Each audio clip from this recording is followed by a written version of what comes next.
له ښار څخه لرې د خټو له کورو او تنګو کوڅو یو کوچنی کلی و. په دې کلي کې یو محنتي لوهاګر اوسېده.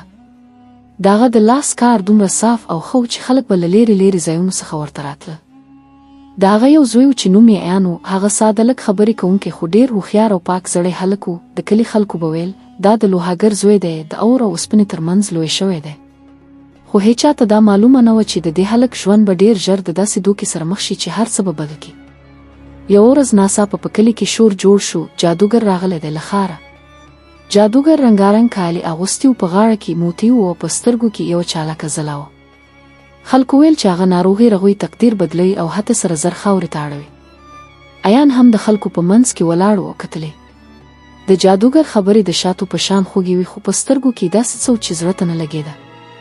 هماغه شپه جادوګر اعلان وکړ سبا چې څوک ما سره وویني زه به یې ژوند بدل کړم. او له هماغه ځایه د کیسې مخ بدل شو. سبا د ایان پلار پر اوسپنه هته وواهله.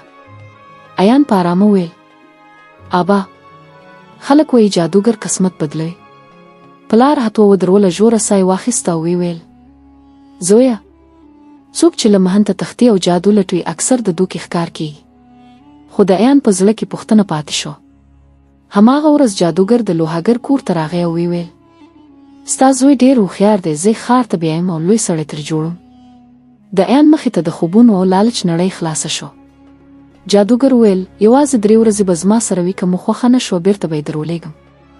پلار زړه نه مانه خو ایان ویل ابا یوازې 3 ورځې. په مجبوري اجازه ورکړل شو او همدا پرېکړه کیسه د تیاري پر لور یوړه. د ښار سفر اوږد و. شپه یې په یوې زړې سرای کې تېره کړه. جادوګر ایان ته خوږه ورکړه. هغه وخوړ او لږ وروسته یې سترګې درنې شوې او بې هوښه شو. کله چې ایان راویښ شو ځان یې په یو بند کوټه کې ولید.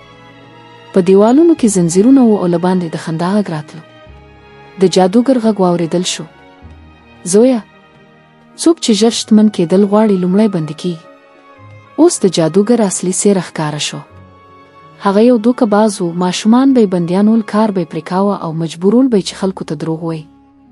ایان ته هم امر وشو سبا میله ده ته به وایي چې ما ستا ژوند بدل کړی دی. ایان انکار وکړ. سزا یې ورکړه لوږه، ویره او ګواښونه. 3 ورځې 3 اونۍ شوې. ایان ته د خپل پلار خبره رایاده شوه. عقل هغه وسله ده چې بې له آوازه زنځیرونه پرې کوي. ایان د جادوګر کمزوري پیدا کړه، د هغه لالچ او غرور.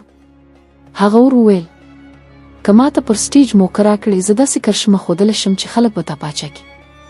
جادوګر وخندل او ویل ښه څه غواړې. همدلته هغه لویه تېروتنه وکړه، پر ایان باور. د میلې په ورځ زرګونه خلک راټول شول. جادوګر اعلان وکړ نن به د رښتیا او دروغو فرق ښکاره شي. ایان سټیج ته راوستل شو. هغه په لوړ غږ ویل خلکو، دا جادو دروغ دی. شور جوړ شو. جادوګر په غوسه لاس پورته کړ خو ایان ونه درېده. هغه د بندي ماشومانو دروغو او دوکو رازونه ښکاره کړل. ځینې ماشومان هم مخې ته راغلل، د زنځیرونو نښې ښکاره شوې. پولیس راغله. جادوګر وتښتېد خو خلکو ونیوه.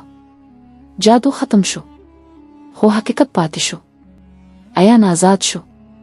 د ښار خلکو مرسته وکړه او د هغه پلار یې راوغوښت.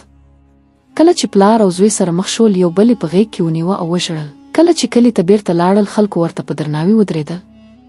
لوهاګر ویل زما زوی سره زر نه شو بلکې انسان شو.